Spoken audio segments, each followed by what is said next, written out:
ناظرین سلام علیکم۔ جب کربلا کی جنگ اپنی اختتام کی منزلوں پر پہنچ گئی اور جناب علی اکبر علیہ السلام بھی شہید کر دیے گئے، اس وقت امام حسین علیہ السلام کا ایک جملہ ملتا ہے اپنے بابا امام علی علیہ السلام سے مخاطب ہوتے ہوئے کہ بابا علی، در خیبر اٹھانا آسان تھا لیکن جوان کا لاشا اٹھانا بہت ہی مشکل ہے۔ جو امام اپنے ماننے والوں سے ماں باپ سے زیادہ محبت کرتا ہو، اس امام کے لیے ان کی اولاد کیا ہوگی، اور وہ اولاد جو ان کی نانا کی شبیہ ہو۔ آئیے اب ہم بات کریں گے امام حسین علیہ السلام کے بچوں کی۔ ان کا تذکرہ کرنا بھی بہت اہم ہے کہ کس طرح ان کے بچوں نے اپنی قربانی اپنے بابا کے ساتھ ساتھ اپنے وقت کے امام کے لیے کس طرح پیش کی، اور اس میں ہمارا ساتھ دے رہی ہیں ذاکرہ تفسیر فاطمہ رضوی۔ السلام علیکم آپا۔ علیکم السلام ورحمۃ اللہ وبرکاتہ۔ آپا، ہماری سیریز میں ہم نے سارے بچوں کا اب تک ذکر کیا، تو بہت اہم ہے کہ امام حسین علیہ السلام کے بچوں کا ذکر بھی کیا جائے۔ امام حسین علیہ السلام کے کتنے بچے موجود تھے اور کس طرح انہوں نے اپنی شہادت یا اپنی قربانی پیش کی؟ اعوذ باللہ من الشیطان الرجیم، بسم اللہ الرحمن الرحیم، وبہ نستعین وہو خیر وناصر ومعین۔ السلام علی الحسین وعلی علی ابن الحسین وعلی اولاد الحسین وعلی اصحاب الحسین۔ کائنات میں نہ کوئی مورخ ایسا بن سکتا ہے جو امام حسین کی مظلومیت کو لکھ سکے، نہ کوئی ذاکر ان کی مظلومیت کا ذکر کر کے ان کے مظلومیت کا حق ادا کر سکتا ہے۔ ہم اور آپ اگر دیکھیں، صبر امام حسین کو کمپیئر کیا جاتا ہے، موازنہ کیا جاتا ہے حضرت ایوب کے صبر سے، اور حضرت ایوب کا صبر بھی کہیں نہ کہیں ایک مقام پر آ کر رک گیا تھا، اور حضرت ایوب کو یہ کہنا پڑا تھا کہ خدا اب بس۔ اور ہم جا کر اگر تاریخ کے انبیاء کو پڑھیں گے تو ہر نبی نے امتحان دیے ہیں، لیکن ہر نبی امتحان دیتے دیتے دیتے کہیں نہ کہیں ایک مقام پر آ کر ایک جملہ کہتا ہے کہ خدایا اب بس، یا تو یہ امتحان ختم کر دے یا اب اس قوم پر عذاب نازل کر دے۔ صحیح؟ دیکھیں، یہی فرق ہے انبیاء میں اور فخر انبیاء میں۔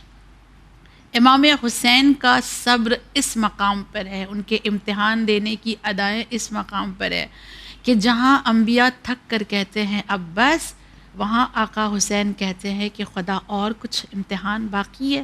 کسی شاعر نے قلم اٹھا کر اس مقام پہ بڑی خوبصورت بات کہی کہ یوں تو ہر ایک نبی نے دیے امتحان، مگر ایک وقت وہ بھی آیا کہ سب نے کہا کہ بس۔ بولا میرا حسین خدا اور امتحان، لیکن میرے حسین سے رب نے کہا کہ بس۔ خدا کو کہنا پڑا نا، یا ایتھا النفس المطمئنہ ارجعی الی ربک راضیۃ مرضیہ، بس حسین بس، اب اس عالم میں تم میرے پاس پلٹ آؤ کہ میں تم سے راضی، تم مجھ سے راضی۔ یہ کون سی منزلیں تھی امتحان کی؟ سب سے سخت منزل ہوتی ہے اولاد کا امتحان دینا۔ آقا حسین نے بھی کربلا کی سرزمین پر اولاد کا امتحان دیا ہے، جن میں ہم دیکھیں کہ جناب سکینہ کا تذکرہ اس سے پہلے کیا جا چکا، علی اکبر کا تذکرہ آتا ہے اور جناب علی اصغر کا تذکرہ آتا ہے۔ اس کے علاوہ ایک اور بچے کا تذکرہ ملتا ہے جسے عبداللہ رضی کہتے ہیں۔ میں انشاءاللہ آپ کی خدمت میں عرض کروں گی۔ چونکہ ہم کم سن کی بات کر رہے ہیں، لہٰذا جناب علی اکبر کے لیے صرف ایک چھوٹا سا اشارہ کہ تاریخ نے لکھا کہ جناب علی اکبر بنی ہاشم کے سب سے پہلے شہید ہیں۔ بنی ہاشم کی طرف سے جو جناب علی اکبر گئے وہ سب سے پہلے گئے۔ اچھا، دو گروہ ہے تاریخ لکھنے والوں کا، جن میں سے ایک یہ کہتے ہیں کہ جناب علی اکبر سب سے پہلے ہیں، دوسرا گروہ یہ کہتا ہے کہ نہیں، جناب علی اکبر پہلے نہیں ہے۔ دونوں کی اپنی دلیلیں ہیں۔ جو کہتا ہے کہ جناب علی اکبر سب سے پہلے گئے ہیں، وہ یہ دلیل دیتا ہے کہ اس لیے آقا حسین نے جناب علی اکبر کو پہلے بھیجا کہ جو دوسرے لوگ ہیں، جو صحابہ ہیں اور جو میرے چاہنے والے انصار ہیں، انہیں یہ نہ لگے کہ میں اپنے بچے کو بچا رہا ہوں اور ان کے بچے کو کربلا میں بھیج رہا ہوں، لہٰذا سب سے پہلے علی اکبر کو بھیجا۔ دوسرا جو گروہ ہے جو کہتا ہے کہ نہیں، علی اکبر کو بعد میں بھیجا گیا ہے، انصار کو پہلے بھیجا گیا، ان کی دلیل یہ ہے کہ کربلا کی سرزمین پر شہید ہو جانا آسان تھا، زندہ رہنا مشکل تھا۔ شہادت پا جانا آسان تھا، لیکن وہاں زندگی گزارنا سخت تھا، مشکل تھا، اذیت ناک تھا۔ کیوں؟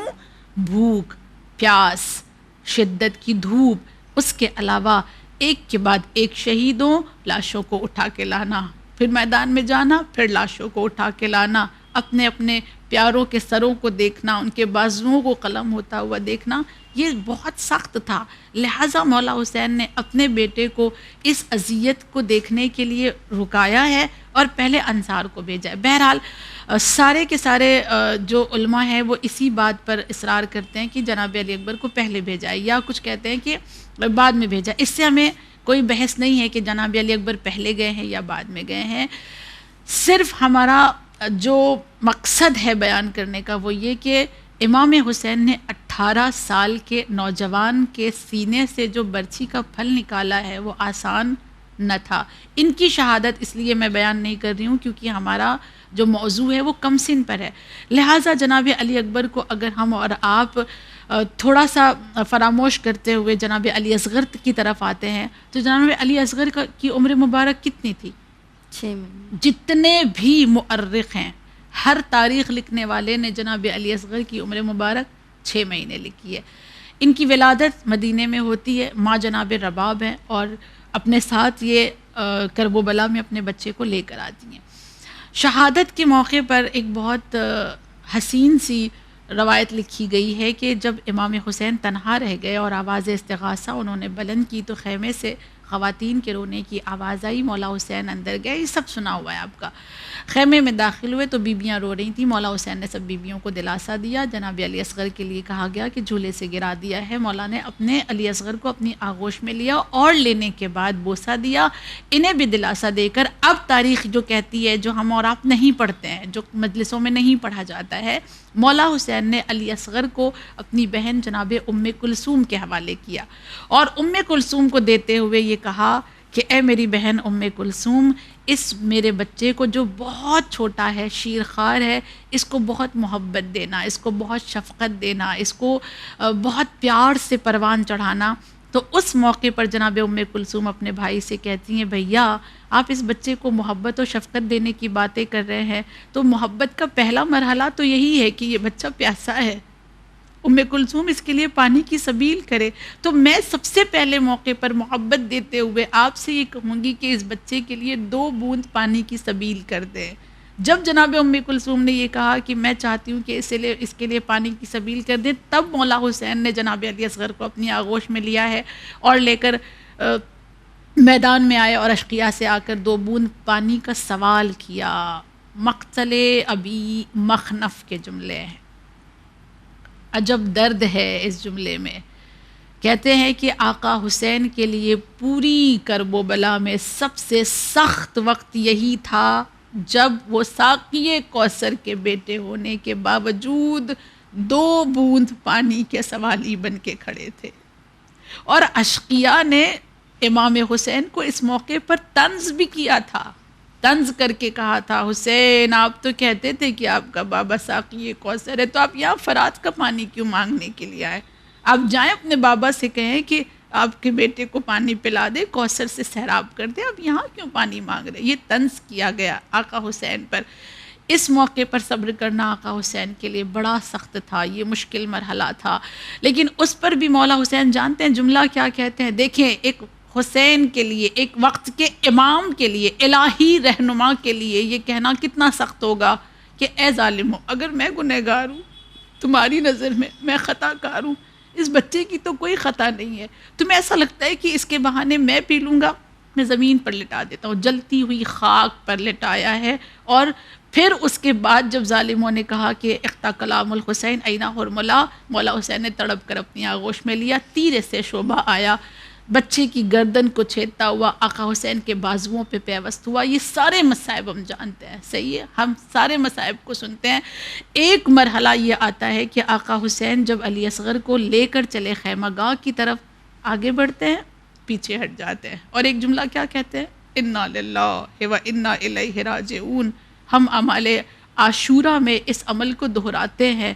علماء سے سوال کیا گیا کہ اکبر کا لاشا لے گئے، آقا حسین پیچھے نہیں ہٹے. جناب قاسم کا لاشا لے گئے، آقا حسین پیچھے نہیں ہٹے. اونو محمد کا لاشا لے گئے، آقا حسین پیچھے نہیں ہٹے. آخر کیا وجہ تھی کہ علی اصغر کو خیمہ گاہ تک نہیں لے جا پا رہے؟ آگے بڑھتے ہیں پھر پیچھے ہٹ جاتے ہیں. تو علماء نے جواب دیا کیونکہ ہر ماں کا بچہ جب میدان میں جا رہا تھا تو ہر ماں سے یہ کہا گیا تھا، جانتی تھی ماں کے شہید ہونے کے لیے جا رہا ہے، قربان ہونے کے لیے جا رہا ہے، واپس پلٹ کر نہیں آئے گا. لیکن جب آقا حسین اصغر کو میدان میں لے کر آئے تھے تو یہ کہہ کر لے کر گئے تھے کہ پانی پلانے لے کر جا رہا ہوں. اب پانی کے بدلے میں تیر کھا کر یہ بچہ پلٹ کر آیا ہے. میں ماں کو کیا جواب دوں گا؟ میں بہن کو کیا جواب دوں گا؟ میں ام کلثوم سے کیا کہوں گا کہ جس نے کہہ کر دیا تھا کہ پانی کی سبیل کریں؟ لہٰذا مولا حسین بار بار آگے جاتے تھے اور پیچھے ہٹ جاتے تھے.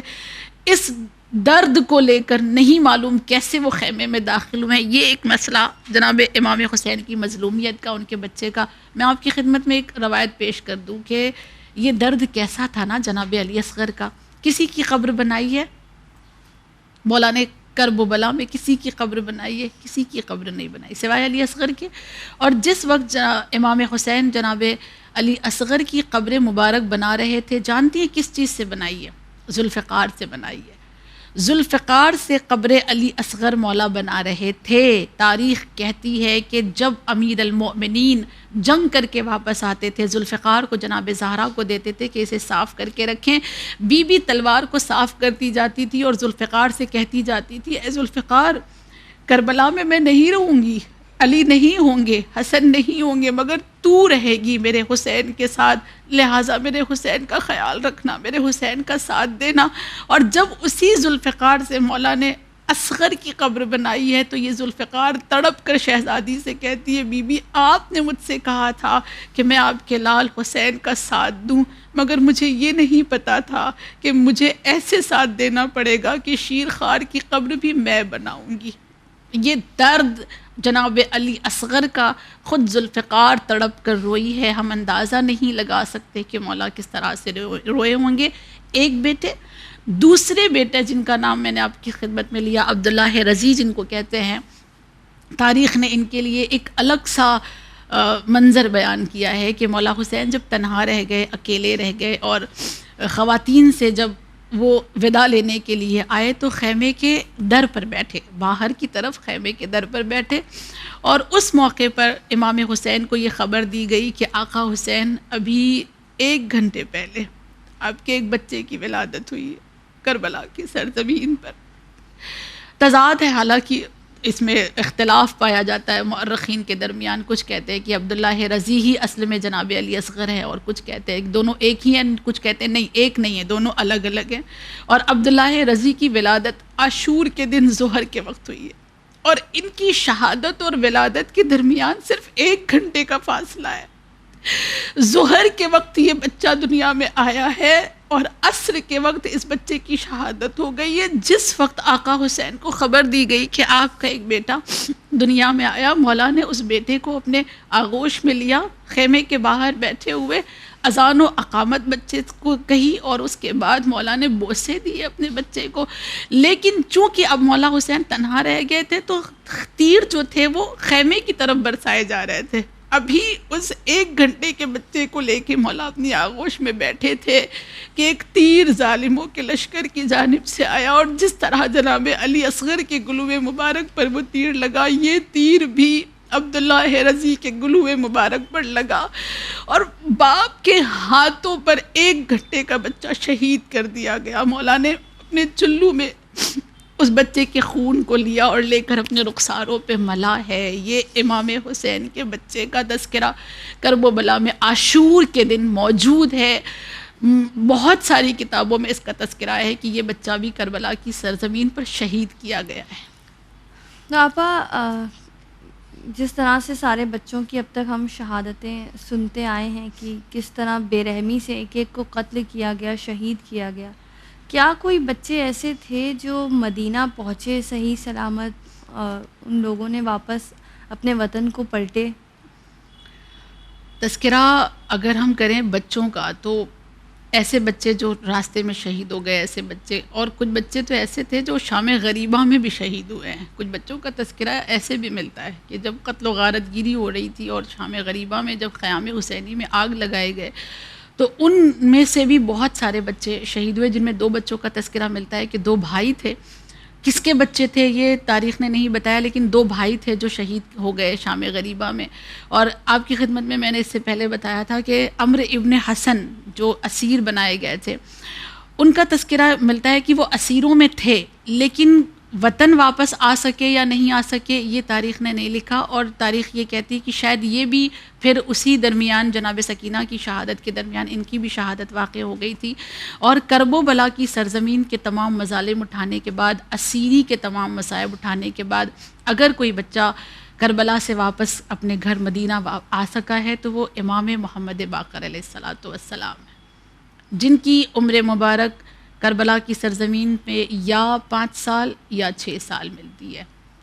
اور یہ بھی حفاظت کے ساتھ اس لیے آئے کیونکہ اللہ نے ان کو محفوظ رکھا تھا، کیونکہ ان کے پاس امامت کا درجہ ہے، لہٰذا خداوند کریم نے ان کی حفاظت کی ہے. مگر اگر ہم تاریخ کو بغور پڑھیں گے تو ہمیں ملے گا کہ جتنے ظلم جناب سکینہ پہ ڈھائے گئے اتنی ہی اذیت جناب محمد باقر کو دی گئی ہے. ہم تاریخ میں پڑھتے ہیں نا کہ جناب سکینہ کو رسن میں باندھا گیا تھا، بیبیوں کے ساتھ باندھا گیا تھا. جیسے جناب سکینہ کو بیبیوں کے ساتھ باندھا گیا تھا ویسے ہی مولا باقر کو مولا سجاد کے ساتھ باندھا گیا تھا. وہ مصائب ہم سنتے ہیں نا کہ مولا سجاد سیدھے نہیں کھڑے ہو سکے، رکوع کے عالم میں چلتے رہے. اس کی وجہ کیا ہے؟ وجہ کیا ہے؟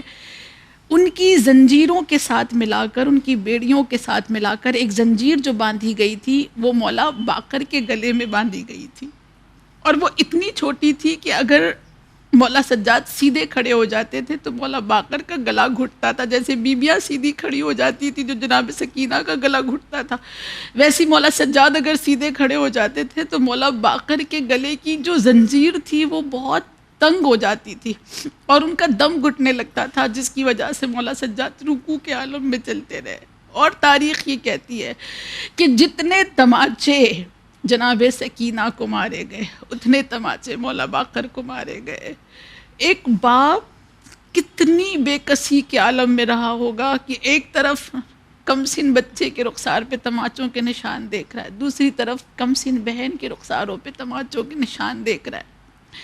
یہی وجہ ہے کہ تاریخ نے لکھا کہ جس وقت جناب سکینہ حسرت سے دیکھتی تھی نا اپنے بھائی کی جانب، تو کہتی کچھ نہیں تھی بچی اپنے بھائی سے، لیکن امامت کی نگاہیں اس بات کو سمجھتی تھی کہ یہ بچی حسرت سے دیکھ کر مجھ سے یہ کہہ رہی ہے کہ بھیا مجھے تماچوں سے بچا لے. تو مولا سجاد نظروں کو جھکا کر کہتے تھے سکینہ مجھے حسرت سے نہ دیکھا کرو، میں تمہیں تماچوں سے نہیں بچا سکتا اس لیے کہ میرا چچا عباس نہیں ہے، میرا چچا مارا گیا.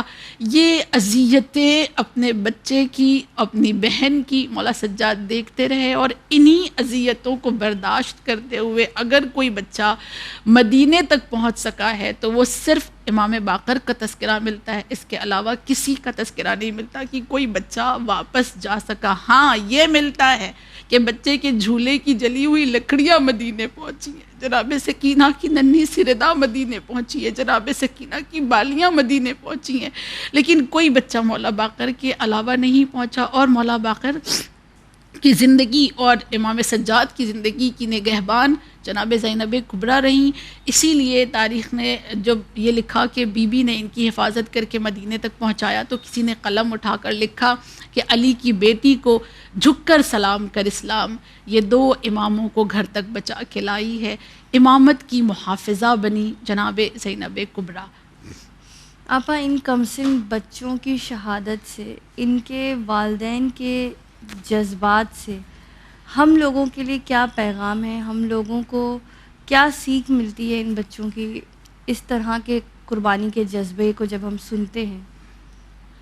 مجھے اس بات کا یقین ہے کہ ناظرین اتنے باشعور ہیں کہ تذکرے کو سننے کے بعد ان کے اندر خود ایک احساس ذمہ داری پیدا ہوا ہوگا، اور انہیں خود اس بات کا احساس ہوا ہوگا کہ ہماری ذمہ داری کیا ہے وقت کے امام کے لیے، دین کے لیے، اسلام کے لیے، توحید کے لیے۔ صحیح ہے، سب اپنے اپنے اعتبار سے اس کا نتیجہ نکال سکتے ہیں، لیکن اگر میں اپنی جانب سے کچھ کہنا چاہوں کہ ہمیں کیا کرنا ہے، ہم کیا کر سکتے ہیں، ایک ہی کوشش رہے ہماری، ایک ہی کوشش، ایک ہی چیز کو نظر میں رکھتے ہوئے عمل کریں کہ کسی طرح سے ہمارا نام 313 میں آ جائے۔ جیسے کربلا میں ہر ایک کی یہ کوشش تھی نا کہ میرا نام شہیدوں میں آ جائے، میرا نام 72 میں آ جائے، ہماری کوشش یہ ہو کہ کسی طرح سے ہمارا نام 313 میں آ جائے، تب تو زندگی کامیاب ہے، وگرنہ پھر زندگی کا مقصد ہی کیا رہ جاتا ہے۔ لیکن کیا 313 میں شمار کیا جانا اتنا آسان ہے؟ کیا 313 میں ہم یوں ہی چلے جائیں گے؟ وہ جذبات، وہ احساسات، وہ معرفت، وہ اطاعت، وہ محبت جو کربلا والوں میں تھی ہمارے اندر ہے؟ وہ جذبات جو کربلا کی ماؤں کے اندر تھی وہ ہمارے پاس موجود ہے؟ نہیں ہے۔ آج اگر میں اپنی بات کروں، ہم جیسی خواتین کو وقت کے امام کے لیے صرف یہ کہہ دیا جائے کہ آپ اپنے جھوٹ کو قربان کر دو، قربان کر سکیں گی؟ آپ اپنی غیبت قربان کر دو، میں بڑی چیز نہیں کہہ رہی ہوں، آپ نہ جان نہ دیں، آپ مال نہ دیں، کچھ نہ دیں، آپ کے پاس جان قربان کرنے کا جذبہ نہیں ہے، مال قربان کرنے کا جذبہ نہیں ہے، جھوٹ جو بولتے ہیں اسے تو قربان کر سکتے ہیں وقت کے حسین کے لیے، جو غیبتیں کرتے ہیں اسے تو وقت کے امام کے لیے قربان کر سکتے ہیں، آپس میں جو ایک دوسرے میں جدائی ڈالتے ہیں اسے تو وقت کے امام کے لیے قربان کر سکتے ہیں۔ کم سے کم وقت کے امام کے لیے اتنا تو کر سکتے ہیں کہ ہم ایک دوسرے سے محبت کریں، محبتوں کو بانٹیں، ایک دوسرے کو ملائیں۔ کم سے کم ہم اتنا تو کر سکتے ہیں کہ خود کو اچھا سمجھ کے دوسروں کو برا نہ سمجھیں، خود پسندی کو اپنے اندر سے نکال دیں۔